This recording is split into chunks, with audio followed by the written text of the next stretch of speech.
आसुसे त्वमग्ने भद्रं करिष्यसि तवेतत् सत्यमंगिरः। ॐ त्वं हीनः पिता वसो त्वं माता शतक्रतो बभूविथ अधते सुम्नमीमहे। ॐ शान्ति शांति शांति।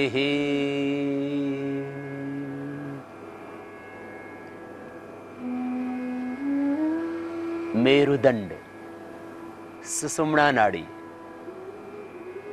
इस सुषुम्ना नाड़ी के ही बाईं ओर से ईड़ा, दाईं ओर से पिंगला नाड़ियां गुजरती हैं और ये तीनों आकर के आज्य चक्र में मिल जाती हैं।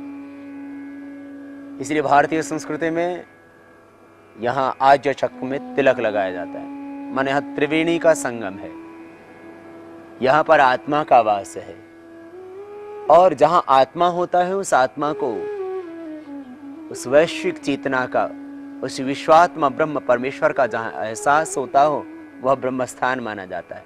तो मानो हम किसी को तिलक करके किसी इंसान का नहीं अपितु भगवान का सम्मान करते हैं, ईश्वर की पूजा करते हैं। मेरुदंड के अंदर जब विकृतियां आ जाएं तब आदमी की विचार, भाव, संकल्प सब टूटने लगते हैं, निराशा पनपने लगती है, आदमी की शक्ति क्षीण होने लग जाती है। क्योंकि मेरुदंड से ही पीछे से जुड़े हुए हैं वो स्नायु तंत्र जो हमारे मस्तिष्क को संप्रेषणाएं देते हैं। शरीर के अंदर जो जो स्पंदन होते हैं उसकी अनुभूति मस्तिष्क तक उन्हीं मेरुदंड के अंदर जो सुषुम्ना नाड़ी है उसी के माध्यम से पहुंचती है। आपको भूख लगती है, आपको प्यास लगती है, आपको सर्दी अवसाद लगती है, आपको शौच जाने की इच्छा होती है, पेशाब जाने की इच्छा होती है, इस सब के सब अनुभूतियां मेरुदंड के माध्यम से ही यहां मस्तिष्क तक वो सारी की सारी आपकी संवेदनाएं पहुंचती है। तो आपका मेरुदंड यदि अस्वस्थ हो गया तो क्या करें आप? तो योगाभ्यास के क्रम में हम 7 प्राणायाम, 7 आसन और 7 व्यायामों का जो हमने एक पैकेज बनाया है उसके करने से आपको कभी भी मेरुदंड की समस्या होगी ही नहीं। Cervical spondylitis pain, lumbar spondylitis, ankylosing spondylitis, फिर स्लिप डिस्क और तमाम मेरुदंड की समस्याएं, इससे आपको जूझना ही नहीं पड़ेगा। इसलिए 7 आसन, 7 प्राणायाम और 7 व्यायामों का जो पूरा पैकेज है उसको तो करना ही करना है, अर्थात भस्त्रिका प्राणायाम।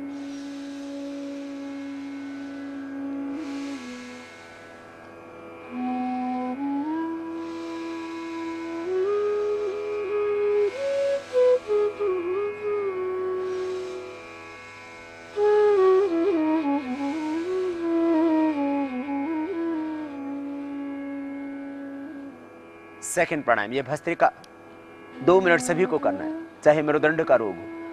और क्योंकि स्पाइनल कॉर्ड को शक्ति तो इसी से मिलेगी, स्नायुओं को, पूरा जो आपका नर्वस सिस्टम है उसको ताकत तो प्राणायाम से ही मिलेगी। प्राण शक्ति जब क्षीण होती है तभी तो स्लिप डिस्क होता है, तभी तो वात विकार होते हैं। वात के विकार ही हैं सारे के सारे जो आपके भीतर फिर दर्द पीड़ा पैदा करते हैं। इसलिए प्राणायाम तो करना ही पड़ेगा आपको। भस्त्रिका 2 मिनट कर लेना, आराम से करना, लेकिन जोर से यूं नहीं करना,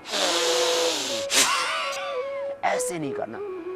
यदि स्पाइन की प्रॉब्लम है, सर्वाइकल स्पॉन्डिलाइटिस पेन आपको है, तो आप प्राणायाम धीमी गति से करना। और आज हम स्पाइनल कॉर्ड से रिलेटेड प्रॉब्लम्स के बारे में ही योगाभ्यास बता रहे हैं। उसमें आपको प्रतिदिन मेरुदंड का कोई भी रोग है, रीढ़ की हड्डी की कोई भी समस्या है, प्राणायाम तो करना ही करना है, 7 प्राणायाम।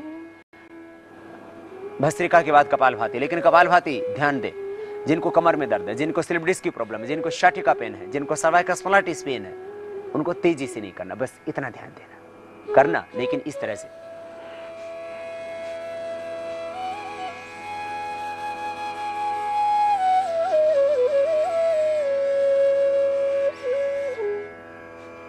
इससे रीढ़ की हड्डी की जो दोनों तरफ के स्नायु हैं वो मजबूत होंगे, स्वस्थ होंगे, सशक्त होंगे।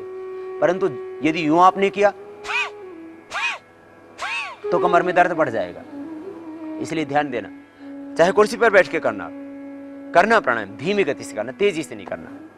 सिद्धासन, सुखासन, पद्मासन, किसी भी एक आसन में बैठ के ध्यान मुद्रा